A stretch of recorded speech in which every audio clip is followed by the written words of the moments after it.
You are listening to This is Oklahoma, hosted by Mike Hearn, telling stories of Oklahomans and those that have made it their home. What's up, guys? Welcome back to another episode of This is Oklahoma podcast. Mike Hearn here, your host, back with another episode. Excited to share this episode with you today, but before we do, I've got to thank our sponsors. First of all, the Oklahoma Hall of Fame. They've been a huge part of this podcast for the last few years. So the Oklahoma Hall of Fame have been sharing Oklahoma's story through its people since 1927. For more information on the Oklahoma Hall of Fame, go to www.oklahomahof.com. And for daily updates, go to OklahomaHOF on Instagram and give them a follow. Our other sponsor today is the Chickasaw Nation. Now, the Chickasaw Nation have sponsored pretty much everything in Oklahoma. They're a huge supporter of Oklahoma, and it's an honor to have their name and their brand supporting this podcast. So a huge shout out to Governor Anatoby for supporting this podcast. It really means a lot. Our third sponsor is Diffie Ford Lincoln down in El Reno. Now, this one makes me so happy because these guys are great friends of mine, play a lot of golf together. I've bought my cars from them. Do most of my oil changes down there, have a cup of coffee, hang out down in El Reno. It's a good spot to go. And not only are they great friends, but they provide a great service. So for over 60 years, third generation family owned Oklahoma business down in El Reno. They're also in Bethany as well. So people in the Bethany area know the Diffies really well. But if you're looking for anything new, used, Ford, Lincoln, or whatever, I'm sure they could find anything you want. Check them out, diffieford.net, and then on Instagram at diffiefordlincoln. This episode is brought to you by the Doghouse OKC. Recently, I have been in need of some doggy daycare for my two pups, and the Doghouse have come in clutch. The team over there are incredible. They've taken care of my two golden doodles, and so it's been an honor to partner with them on the podcast and share the love. And the one thing that I do with the sponsors that I have is stuff that I use and recommend, like the Diffies with my car, Hall of Fame. They're awesome. Citizens Banks, where I bank. Chickasaw Nation, huge supporter of Oklahoma. And adding to that is the Doghouse. And so if you're in need of doggy daycare in the day or boarding overnight, they do grooming and other cool things too. But I've had a fantastic experience, and it's an honor and a privilege to share this with you too. So go to thedogHouseOKC.com and follow them on Instagram at thedogHouseOKC. And hopefully our pups will run into each other. What's up, guys? Welcome back to another episode of This is Oklahoma. Mike Hearn here, host, back with another episode down at the Oklahoma Hall of Fame today in Midtown OKC. It gives me great pleasure to introduce to you our guest, Mr. Thomas Grossnicklaus, who is a senior assistant to the AG right now, which is, man, it's a fun position to be in. I'm sure you're busy every day with the debate last night, which I didn't watch, but it's politics season, right? It is, yeah. So I'm sure you're... it's nice to have you for an hour in the middle of all this stuff, so I appreciate your time. We met a while ago, I want to say, something to do with Loyal, probably. I think right? so. Or yeah. like something like that. And then just kind of followed each other on social media, seen you doing great things. You and your wife are both attorneys, right? Correct. And you just had a baby boy? Yeah, so we have an 18-month-old, and we haven't really told anyone, so my wife's pregnant again, having a second little boy, so. Amazing. Congrats. So it's another boy? Another boy. Okay. Do you have the name? Yep, so our first one's Maverick. Okay. And so Maverick Lee, and then our second one's going to be Theodore Ace. So we'll have Maverick and Ace. So there's an aviation theme here. I think so. Yeah. Right? Yeah. I was half expecting you to say Goose, but it's, you can't, Maverick Ace is awesome. Another baby on the way. Quick turnaround. Exactly 2 Close years together. apart. Yeah. That's good. There's 5 between me and my younger brother. It's enough, but we grew up totally different. Right. So 2 years old, like you're gonna grow up similar, right? You have brothers and sisters? I do. I have 2 sisters, both older. I'm the baby of the family, so. Growing up with 2 sisters being the baby, you got everything you wanted then, obviously. Yeah, I was taken care of. Yeah, I had built-in babysitters. Yeah. So. Where'd you grow up? Kind of a little bit of everywhere. So my parents passed away when I was young, and I was raised by my aunt and uncle, and so kind of moved a little bit. Started out in Mustang, and then we eventually moved out to the country out by Hinton, which is Red Rock Canyon out by there. Went to school there, and then I ended up graduating from Piedmont, so here in the city. So Yeah.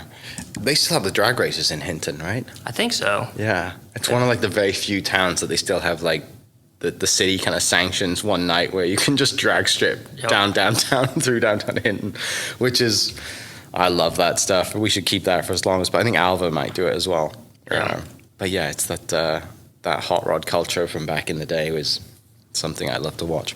They used to have a really cool golf course out there. I don't know if you'd ever seen it. So they shut it down and sold the property, but it was built on the side of a canyon out by the Red Rock Canyon State Park, and it was a very, very tough course. Yeah. So Lucille's is out there too, right? Route 66? Yep. Roadhouse? Hydro, Weatherford area. Yeah. Some great spots out there. Moved around a little bit growing up.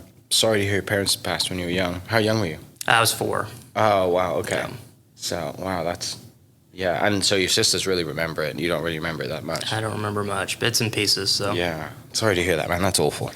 Growing up under those circumstances, what do you think, where's life at that time? You're graduating from Piedmont, you think, I'm going to college, what am I going to do? Like, yeah. Yeah, I mean, it was, I was young, immature, and kind of, I don't want to say mad at the world, but I definitely had some abandonment issues and stuff like that, as I think anyone in that position would. And so I think, graduating from high school, I didn't really know what I wanted to do. I was immature, young, but I think I was mature enough to know if I went to college, I'd be wasting a lot of money. And so right after high school, 3 days after my high school graduation, I was enlisted in the Marines, and so I left for boot camp, and I was pretty much out of here right after graduation. So, Which sounds like a lot of guys who go into the Marines out of high school, like I have nothing else to do, why not go in the Army? Right. Or Marines or Air Force or whatever it is. Yep. Were you scared, nervous, or you just kind of, I have a chip on my shoulder, I'm going to go take on the world? I think it was one of those things. I wanted to see the world. I wanted to get out of Oklahoma. For the longest time, I wanted to leave and see bigger and better things. And so it was an opportunity to do that, but also to get some discipline, grow, mature, and really figure out what I wanted to do with my life in the future. So Where was basic? San Diego. Okay. Yeah. It's a nice change. It was, other than you're stuck on a base in boot camp and the airport's right next to you, so you're just watching everyone fly out. So. How long were you at boot camp for? Boot camp was 3 months, and so you get done with that, and then when I originally enlisted, I enlisted to be presidential security, and so I was going to be. You ever seen them guys saluting the president when he gets on the plane? That's what I was going to do. Okay. And so that's an infantry track. So I went to infantry training school right after that, and during that, I was I had a couple buddies that were a few months ahead of me, and they were like, "Hey, you don't want to do this. It's literally standing around and just saluting people." And so I was like, is there anything else I can do? And so during that time, I kind of was able to change. And so I joined a fleet anti-terrorism security team, which was a unit created by Reagan during the Iranian crisis. Mm-hmm. And so it was kind of a really cool unit. And so I was able to do that. So it was, so it was 3 months boot camp, then infantry school, and then I had another school after that. So it was about a year of training, about 9 months of training. So, what led you to make the decision to kind of want to be presidential protection? What leads you through your childhood growing up that, first of all, that makes you think, I want to go in the Marines because I'm a patriot, but there's a bunch of other reasons, I'm sure. Yeah, I think a calling that's bigger than yourself. And I mean, as a young kid, that has the biggest ring to it, right? I want to see the world, I want to do big things, and the name of it alone was enough to be I want to go do that. So I ended up not wanting to do that, and I think I made the right decision. So. Yeah, it all works out. What year did you go into basic? 2008. Okay. Yeah, I can't imagine flying off San Diego, getting your head shaved, here you go. Yeah, it was the first time I got on an airplane or anything, and it was going there. Good group of guys in your boot camp class. Yeah, I mean, very very diverse group, a lot of backgrounds, and yeah, I mean, I think you make friends and you understand the commonality that you all have, and so yeah, I mean, it's a good brotherhood. So you change you meet some people, you probably get some advice, you change your minds, your kind of trajectory. It sounds like they give you kind of hey, what do you want to do, and then they give you the route map to get there, right? And so take me through that kind of year and where you go after that year of training, and then where I guess you get sent off to be stationed. Yeah, so San Diego, you do that, then you get 10 days off, and so then you go back to your infantry school, and during that time is kind of when they're doing their last checks, and that's when I chose a different tract, and so It was security forces, and so you could have two options. You could go to like nuclear bases and do some like protection of those, or the Fleet Anti-Terrorism Security Team, which is kind of it's the best way to compare. It's kind of like a QRF SWAT team for installations around the world. And so, yeah, chose that. So boot camp, San Diego, Camp Pendleton's in between San Diego and LA. That's where the infantry school was. And then went to Virginia for the last security force training. Yeah. So. And at this time, you're like, this is going to be a career for me. Like, you see it, like, this is my calling. School's the last thing you want to do? No, not at all, actually. Like, I was like, I'm going to do it. I'm going to see if I want to re-enlist. I enjoyed what I did, and so I was open to my options. The plan since I was a little kid was always, I want to be an attorney.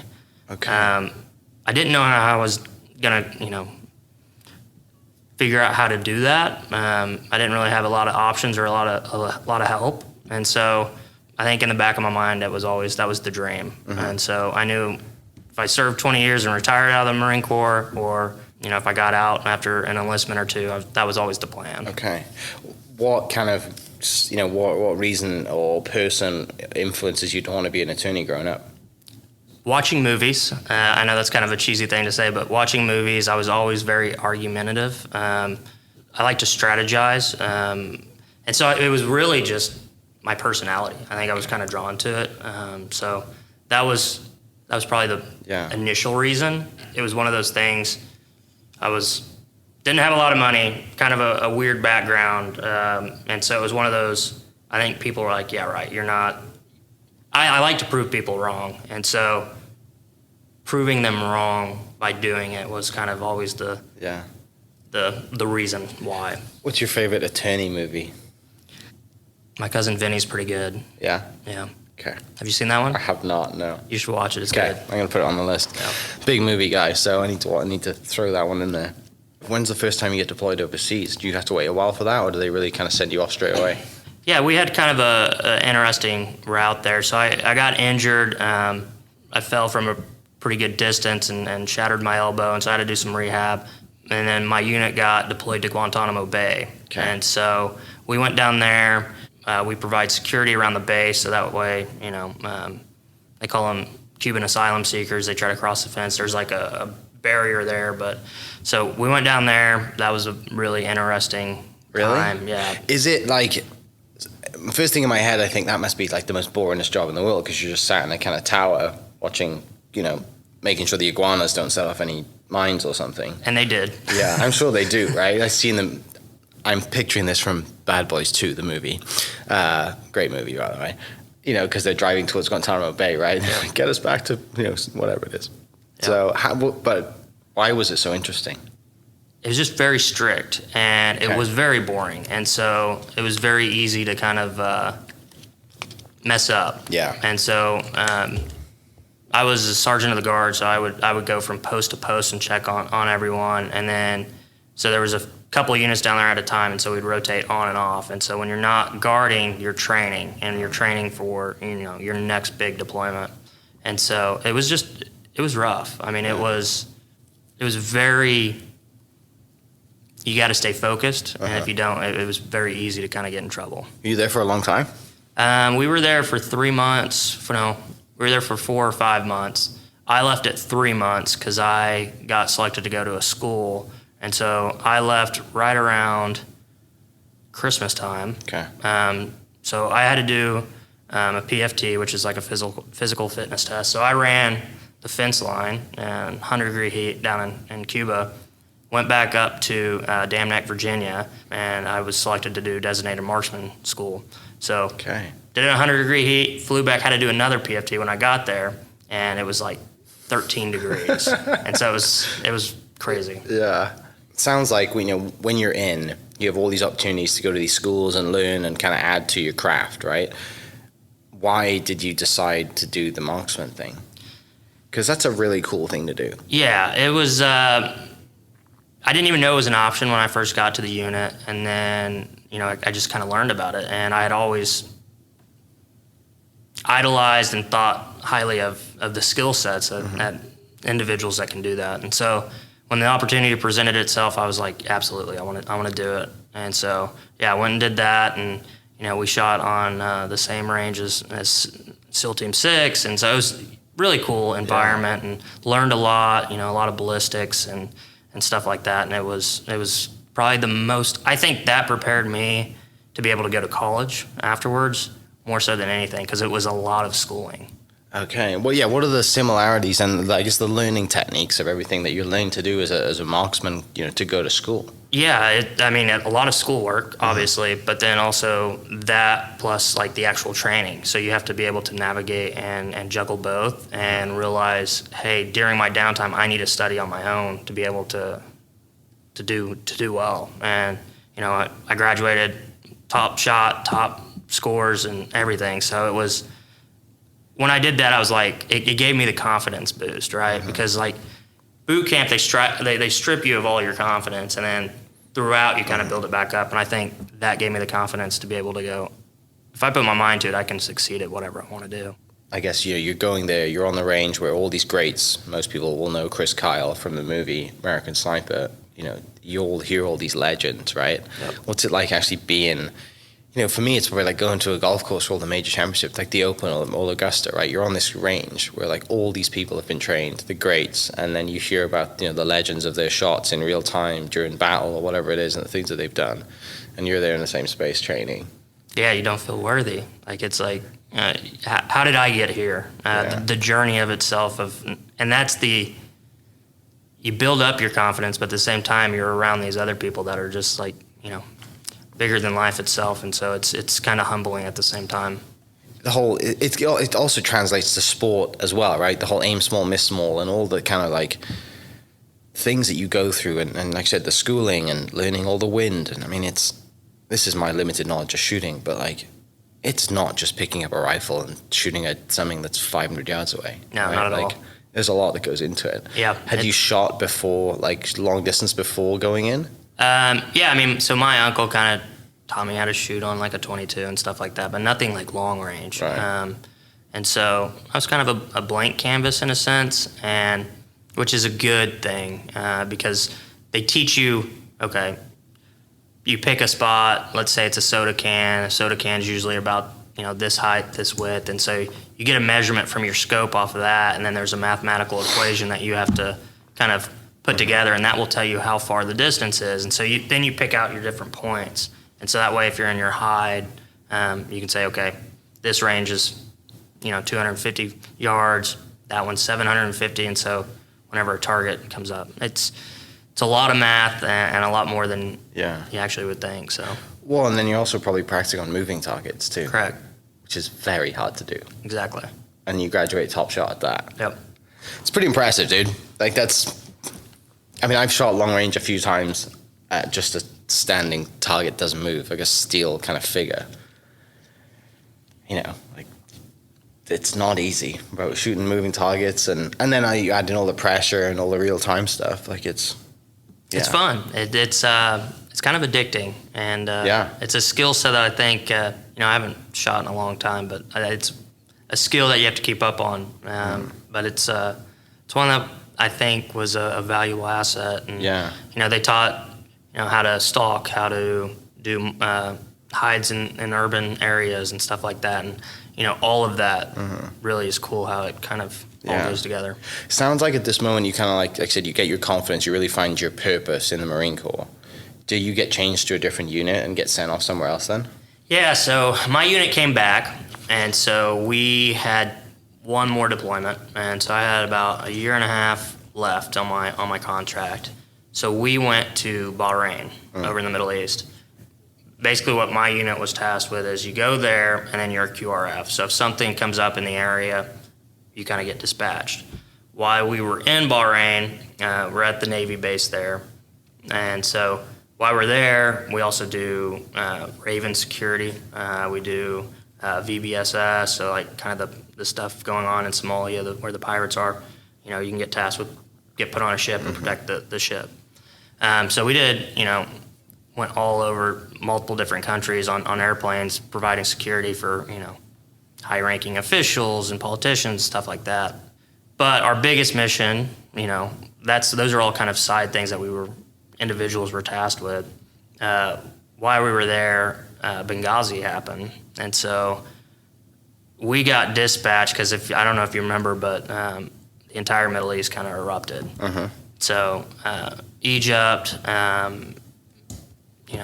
North Africa, all over the place was in chaos. When we ended up staying, the majority longest time was in Yemen, Sanaa, Yemen.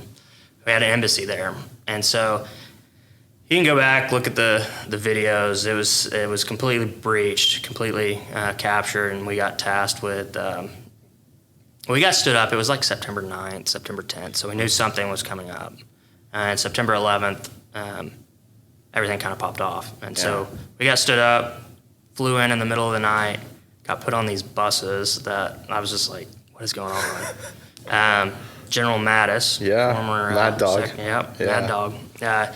He was, giving us intel as it was coming in, and I was the designated Marksman section leader, and they're like, hey, we've got snipers, we need counter sniper measures, stuff like that, and I'm like, we're on a bus, so it was pretty wild to take buses to the embassy and then have to kind of clear the embassy and recapture it, and so we did that, and then we provided security there, and it was supposed to be like 2-3 months. And we ended up being there like 9 months. Wow. And since then, Secretary of State closed that embassy because Yemen's such a adversarial location. There's more terrorists and Al Qaeda in Yemen than there is anywhere else. Yeah. And so it was a wild time, and it was rough. And so did that, and when we finally got done. We were done with our deployment, flew back, and I had like 2 weeks to decide if I was going to re-enlist. So. Wow. Most people listening will know the movie then, 13 Hours. Is that movie pretty close to what sort of happened? Yeah, I mean, so. Obviously it's for TV and movie, right. But So there's, that was more, CIA and small team type stuff.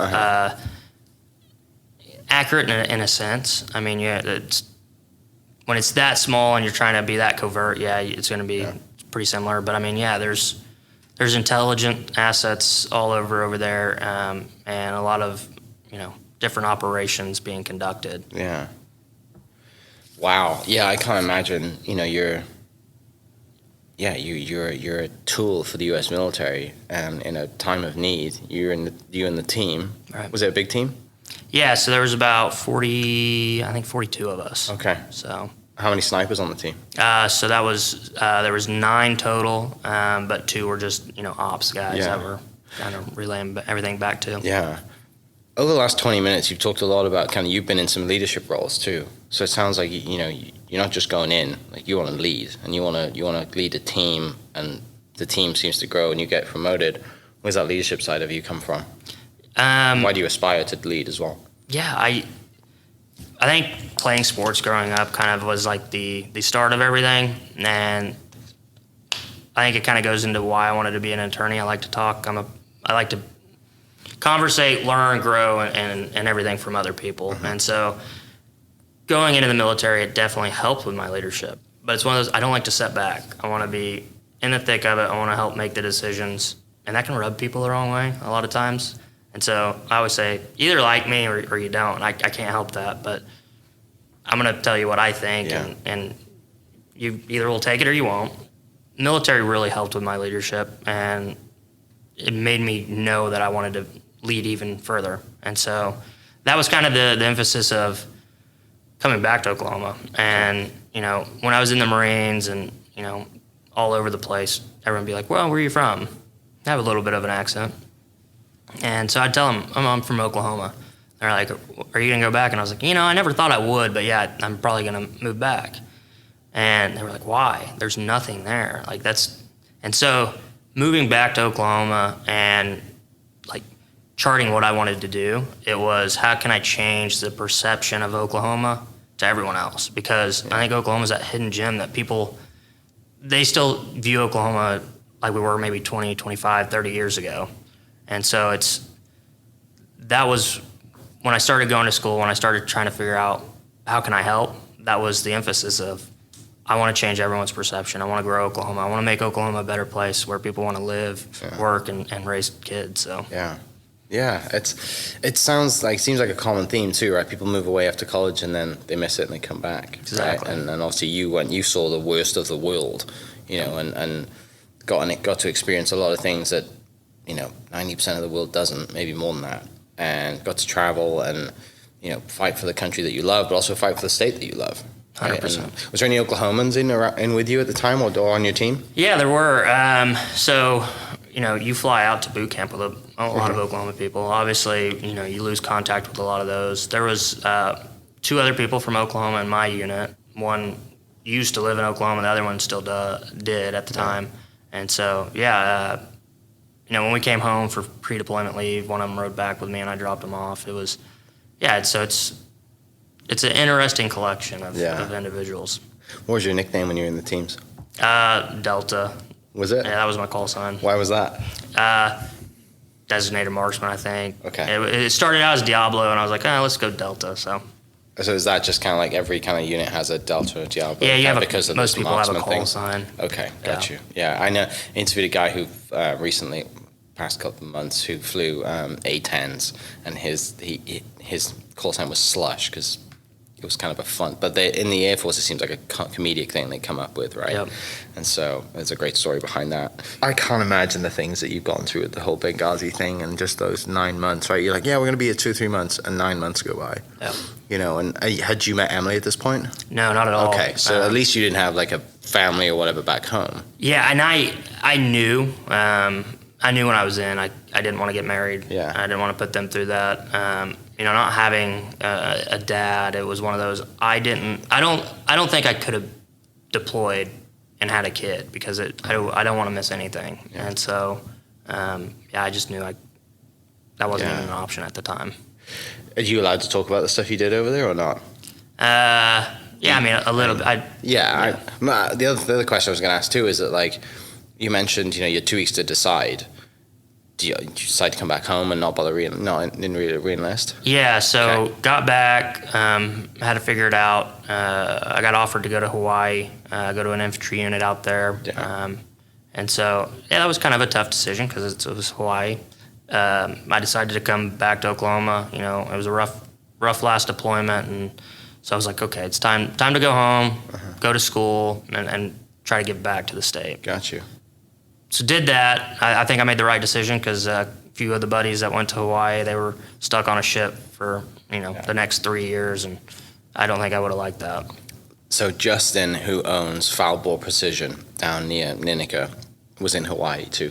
And he said it was hell. Yeah. Because he's like, you're in paradise and they don't pay you enough to enjoy it, or you're stuck on a ship. 100%. He's like, we never surfed or did anything, and it's like it was it's kind of tough because like I said, you see all these people on vacation, you're in Hawaii, it's beautiful.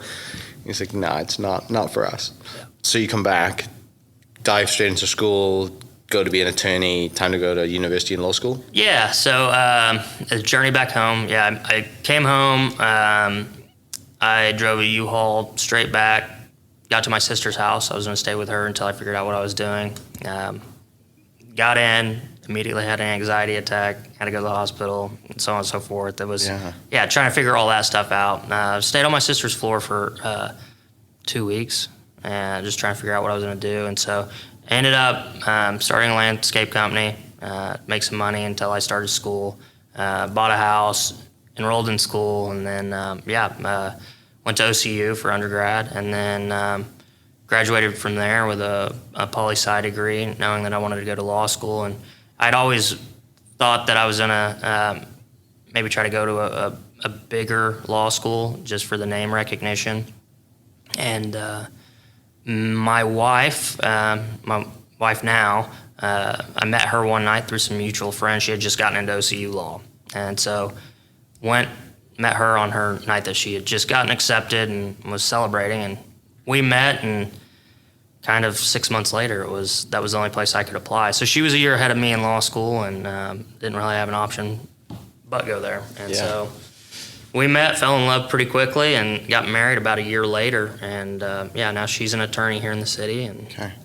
What does she practice? Like, what's her specialty? Criminal defense. Okay. Yep. So So you both like to argue then? she does. Yeah, and she wins. Who wins most of those them. arguments? Yeah, I tell everyone she's the real attorney of the family. Yeah. You mentioned kind of having the anxiety attack. Pretty tough to come back from, a war zone to everyday life. And, it's not something that, it's well documented that, and it seems like the systems and the help has got a lot better, and it's a lot more common to talk about it now probably than it was. But still, I mean, when you came back, what would that have been, 2012? 2012, 2013, somewhere around there. Was there, tell me a little bit about that time. It's not easy to go through that, but at the same time, you grow a lot through that period too. Yeah, the transition was tough. I mean, from the time you get back, like we got back from our last deployment, and, for the last year, I carried, slept, and done everything with a weapon. Drop those off, and you feel like you're missing something. Mm-hmm. So, like, there's always, like, changes that are going to kind of be hard. Moving back home, I thought I was fine, nothing, no issues. The anxiety attack, that's a lot of change, trying to figure out what you're doing, and not knowing. I think the thing that I tell people this all the time, my biggest fear is failure. And so I just got back, I'm sleeping on my sister's floor. I don't have a plan. Yeah. And so that compiled with, I just got back from a really tough deployment, saw some things, went through a really rough patch. I mean, obviously I was going to have issues. So I ended up going to the VA, and I hope that I can, like, help people that are too afraid to kind of reach out and ask for help. Mm-hmm. And so, I went to the VA. Yeah, they were pretty helpful, and I continue to. Yeah. You got to kind of.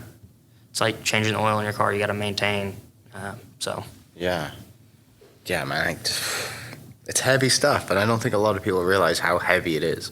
I mean, I only understand it a little bit from just talking to guys like you who've just kind of expressed that experience. But I mean, you and your therapist know exactly what's gone on in your head, the things that you've seen, and the guys that you've served with. Yep. And it's not something that men grow up seeing or women should grow up seeing anyway, right? And you're put through that, and like, how do you deal with it? And so, I think you've done a pretty good job for where you are today, from 2012 and going through that moment to get to where you are, 12 years later, and progressing through the ranks and in politics as a lawyer. And yeah, man, I commend you on that. It's because it could easily go the wrong way fast. There's a lot of people that turn, a lot of stories out there that go to drugs, drink, whatever it is. So yeah, man, that's awesome. You have a family, and it's cool. I love that. Really before we dive into your kind of career, do you ever run into any internationals, or who are your favorite guys to go work with on the teams, or when you traveled? You must have ran into some special people from all over the world. Yeah, I tell you, the British Royal Marines. Yeah, the Green Berets. Yeah, they're probably one of the wildest bunches I've ever met, and they're a fun time, but you can't last with them too long. Really? Yeah, they will. It's sun up, sun down. They're ready to go. They're big partiers. Yeah. And so, very interesting group. That's one of the things that, like, people talk about, and every country's military thinks that they're the best in the world, right? Yeah. And then, like, you guys really know who is just, because I've heard that, like, the Scandinavians are pretty tough, and then the Aussies are a bit nuts as well. Mm-hmm. So yeah, interested to hear if you have any fun stories about just guys you ran into, and especially the sniper world too, right? Because everyone wants to be the best. Yep. Yeah, everyone got egos, and everyone's got to show off. Everyone's competitive. That's the nature of the industry, right? So we trained a bunch of different local armies and stuff like that. Trained other Army units that were U.S. Yeah, everyone has their collection of top tier and bottom tier. I think each unit's gonna say that they're better than the next, but some of the foreign military groups, they got some really high speed units that can compete anywhere. I have a few friends from high school who went, and know a few guys, and I think you've got a little bit, not be mentally ill and a little screw loose to go in the special forces, but you're a little different. No. And those guys have seen some things, done some things, and like, I'm not surprised, because they're just, now they're out running ultra marathons and doing mad stuff. And they're just go-getters. Yeah, it kind of goes back to the reason I didn't want a family. You have to go in knowing that there's a possibility something's going to happen. Mm-hmm. And so, not having a father, I didn't want to do that to someone else. And so, that was I think everyone kind of knows there's that Yeah. higher risk. Right. Yeah. So, graduate OCU law. Emily's already graduated. Mm-hmm. You guys are married at this time. Mm-hmm. Do you think you want to go and practice on your own, or do you how do you go? Because obviously you went the political route, but what is that current period in your life like when you're deciding, do I do family, do I do business, do I do attorney, criminal defense? What are you drawn to? Yeah, I think my wife probably has the same idea. She kind of knew what she wanted to do, which is kind of her husband, former Marine, worked at the AG's office before, kind of that side. Her dad's a retired cop. She goes and works at the public defender's office doing criminal defense, but she believes everyone has a constitutional right to a defense, and 100% correct, and she does a great job. So she knew what she wanted to do. I was very similar in that aspect. I went to OCU for undergrad, poli-sci. I worked for a congressman, worked for a governor in an office, and transitioned out during the next administration, and then during law school worked for Justice Winchester at the Oklahoma Supreme Court. Great guy. Mm-hmm. He would be a great guy to have on the podcast. Worked for him. Ended up graduating law school, and I applied at the Attorney General's office, and it was one of those things when I was in the Marine Corps. I remember reading an article, and so really believing and setting a plan in place.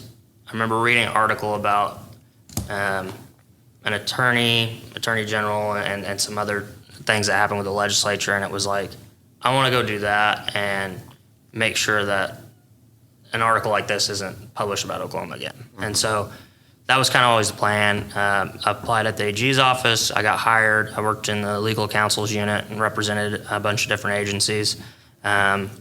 Historical Society was one. Advised for tourism. Secretary of State was one of my clients. So I had a bunch of different really interesting and collective group of clients. And so that was kind of, I have a servant's heart, mm-hmm. and the best way to do that, the best way to grow as an attorney, I think kind of merged, and that was giving back to Oklahoma and serving Oklahoma, and it was just trying to find the right places to do that at. Yeah, I can clearly get that. That, like you said, you mentioned earlier, you want to, it's about Oklahoma, and you want to serve, and you wouldn't go in the military if you didn't want to serve, and like you said earlier, it's about a higher power bigger than yourself, or calling bigger than yourself, and it's just now how do you direct that in what you want to do as an attorney towards helping the state, and obviously that's in legislator, and that's kind of. You mentioned there's so many, you talk about history and tourism, and it's so many different areas, which makes every day different and fun, right? You get to learn, I bet you've learned so much more about how things work in the state of Oklahoma and places. And I was with Trey Thompson recently. He's coming on the Travel Oklahoma podcast in a couple of weeks. And so, just learning about the things that they have. I didn't realize we had so many. It's 25 or 26 Oklahoma Historical Society museum sites mm-hmm. over the state. Isn't that wild? It's and they're easy to get to. They're amazing, and the state history. We talked about the Battle of Honey Springs that's coming up in July, and the history around that and the significance. And when you grow up in the UK, history is just kind of I used to walk through a 1,000-year-old castle to go to school, right? Out here, it's 200 plus years, right? So it's a lot more relevant now than I can't relate to some, Roman whatever 1,000 years ago, but I can relate to a guy 250 years ago because it's not that long ago, right? It's a few generations. So yeah, that's the fascinating side of things, and with your leadership kind of desires as well, it's a great spot to be in because you're around great leaders, and you're not just there's examples over your career that you're a leader of people this whole time. 100%. And, politics is a great spot to be in as an attorney, to be a leader of people and to lead things to serve the people. So I agree. And I think one of the best things is the mentors and the people that you meet along the way, because you're going to pick up, different leadership traits from different individuals. And I've been very lucky to be, amongst giants in that respect. And so take a little bit from each of them, and I try to keep building that and being a better leader. That way you can effectuate positive change and change the perception of Oklahoma. Yeah. So, Is there a lot of ex-military guys in your kind of political world? not really. No? There's some, Yeah. but not like, it's not like 4 out of 5, you know what I mean? Yeah. So it's, it's not as much as you would think. Yeah. Do you feel like that's a huge asset to you going forward with just your military background? And there's also an element of like, that's something that you carry with you, and it's that unspoken, like, he hasn't just grown up in an office. Like, Tommy's been around the world and done some amazing things for this country, and that's an element of respect that just comes across without you having to say anything. I don't really tell my story much, Okay. and so I think when people hear it for the first time, someone mentions it, they're like, "Wait, what?" And so, I mean, I don't think that I need to tell people.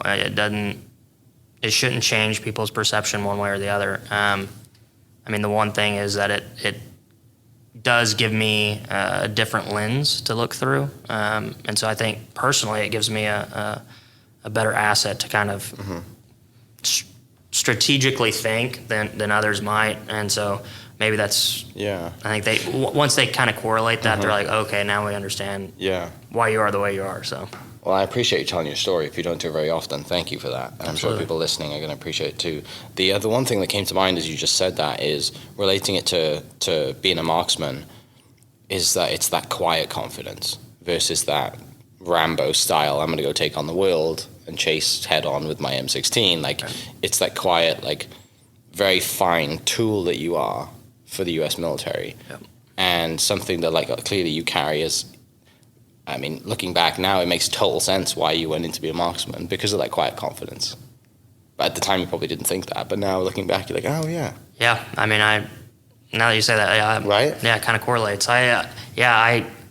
I'm the same way in meetings. I'm very quiet and reserved. But then when I speak, I tell you what I think. And I think you can learn more quietly, and you have a better way to gather the data. And the one thing that kind of bugs me a little bit is when people toot their own horn, and it comes off as not authentic.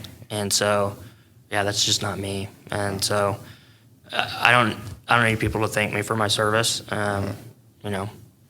Let me thank them for allowing me to do it. Right. So, So I don't really tell a lot of people, but that's my background. That's my story. So Yeah. It makes a lot of sense. Tell me about current life. You're recently in a new position. Going into a new career is never easy, but thrown in the fire this year with it's political hot season right now. So how's that? Yeah, it's good. So I was at the AG's office originally.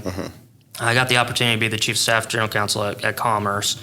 I was there for 2 years, accomplished really great things, and I thought, being in that position, I was going to have an ability to have a bigger impact of changing the perception, growing Oklahoma, diversifying the economy and stuff like that, and I did. Coming back to the AG's office, I had a really good opportunity to learn and grow and continue to, I don't want to pigeonhole myself and stop learning. I think we all as professionals have an opportunity to continue to grow and learn and be able to give those tools back and assets back to others. And so I was presented an opportunity to go back to the AG's office. And so I'm doing I'm a senior assistant attorney general there, doing some utility work, so utility regulations, advocating for the ratepayers, everyone that pays their energy bills this summer. We're arguing and trying to make sure that rates are fair. So doing that, and then also doing some special projects and stuff. So really excited. I've only been there a few weeks, and so still learning and growing into that new position, but enjoying it so far. When you got into the military, someone gave you a plan that said, okay, I want to go do this. Here's your route map. What is that plan as a lawyer? What is your route map? What's your North Star as a lawyer? Where do you want to finish up? I don't know what the end goal is. Okay. Do you want to be Attorney General one day? I don't know. Okay. That's not, maybe. If the opportunity presents itself and I think that I would be able to provide the most good to the state, I would explore that opportunity. Really, right now it is really learning and growing and trying to get back to the state. That's it. The journey is that right now. You know, when I went to law school, it was to be able to learn how to read, write, and do good policy. And I've had that opportunity so far throughout my career. You know, I've come up with really good policy ideas and written bills and had, different elected officials run those bills and pass them. And so I feel like behind the scenes I'm doing a lot of really cool things. My north, I don't know what it will be. That might be running for office one day. It might be just continuing to give back. I have a lot of things, a lot of coals in the fire that I'm trying to do. You know, I have a few things on the side that I'm trying to explore and do. So I don't know what the end journey looks like just yet. But as long as it's serving and giving back to the state, I think once I hang up my cleats, whatever I've done, I hope that people will look at it and go, we're better off than we were. And so if not, I think I might have failed. So I don't think you're failing at all. I don't think you would have failed. I think just the impact that you will have and you already have is enough, right? Like that's, especially when you're in policy and you're changing, you're talking about changing rates for people. Like that's impacting 3 million people across Oklahoma, right? You do that, I think you've done okay. But I get the fear of failure because it's something I struggle with as well. It's what drives you, right? It is, yeah. And sometimes to a fault, right? Because you're like, and you might be sat there kind of having conversations with Emily or friends, and you're like, I just need to do more. Yeah. But we never take that time to look back and be like, look at all the stuff we've accomplished, right? 100%. You've lived 2 careers, right? Or you're in your 2nd career now. Yeah, it's something that, and one thing that we should all talk about and just kind of have that moment, whether it's over a beer or a glass of wine or dinner, with friends or, like I said, your wife, and just what you said earlier, kind of, you don't like to talk about yourself. It's not always talking about yourself, but it's like, hey, like we're just recognizing and having gratitude for the opportunity of things that you've been able to accomplish, because you have accomplished a lot. You mentioned doing other things on the side and kind of relating this, going back to you starting a lawn company, landscaping company before you started law school. Do you have a little bit of entrepreneurship inside you as well? Are these projects on the side outside of your current career and a little kind of entrepreneurial? Yeah, they are. I'm doing some stuff. I sleep about 2 to 3 hours a night. Really? I can't turn my brain off, and so I have a lot of time at night and on weekends, and so a couple. Like I said, I'm a strategist, so I'm trying to do some strategy related things for other businesses and helping provide opportunities of, here's a pathway that I think you could kind of explore. And then I've got a other thing that I'm kind of running through right now. It's a kind of a tech startup type deal. Doing some fundraising for it right now to get some engineers to kind of design some stuff. And so, I can't shut it off. I mean, it's just, it's natural. It's obviously all at night and on weekends, but I would be bored if I wasn't able to do those things. So. Yeah. Last couple of questions. What are you most excited about being a dad? Yeah, so Maverick's 18 months. He was born December 20th. Theodore, he will be born December 24th. And so Christmas is going to be very expensive and very chaotic. I think being able to be the dad that I always wish I had, I'm going to try not to get emotional about it, but it's, I think trying to always be there and give them the confidence that, they can be better off than I was. Mm-hmm. I think that's, I want to be present. I want to be able to be, a role model and give them every opportunity that presents itself for them. So yeah.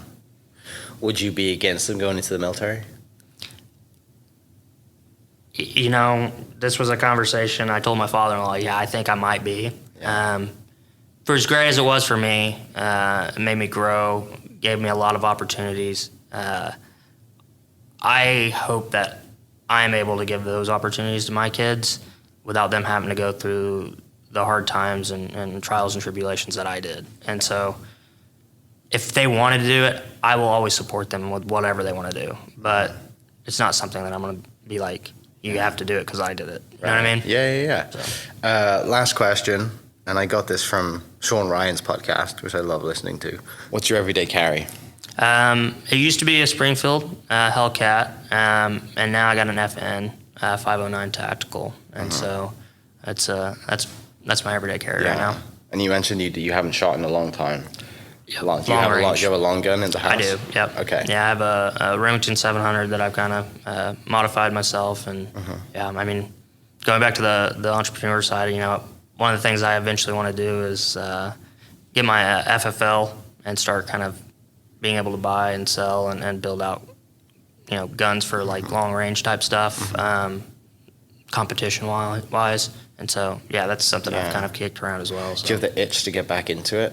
I do. Okay. Yeah. I mean, I would be afraid to go out right now and shoot in front of someone. I mean, I think I could probably still hold my own, but yeah, I do. I want to get back in it because it's a skill that's very perishable. And so, yeah, I want to get back out and we'll make that happen. We'll make that happen.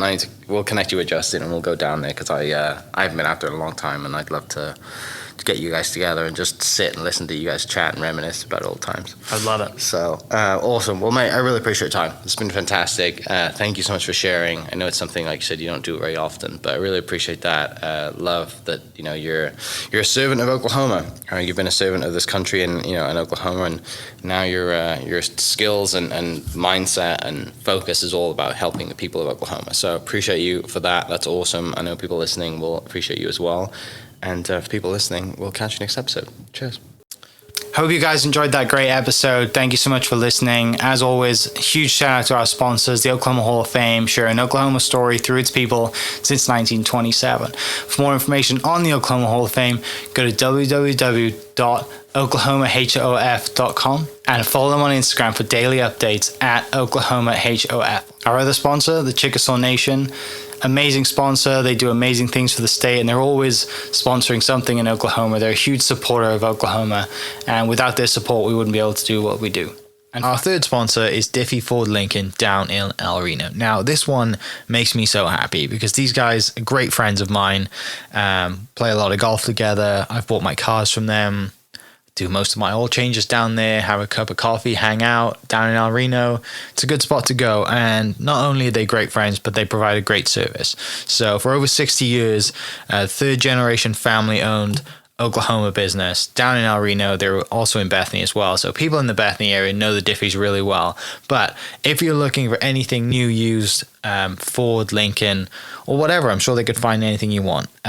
Check them out, diffieford.net, and then on Instagram at diffiefordlincoln. This episode is brought to you by the Doghouse OKC. Recently, I have been in need of some doggy daycare for my two pups, and the Doghouse have come in clutch. The team over there are incredible.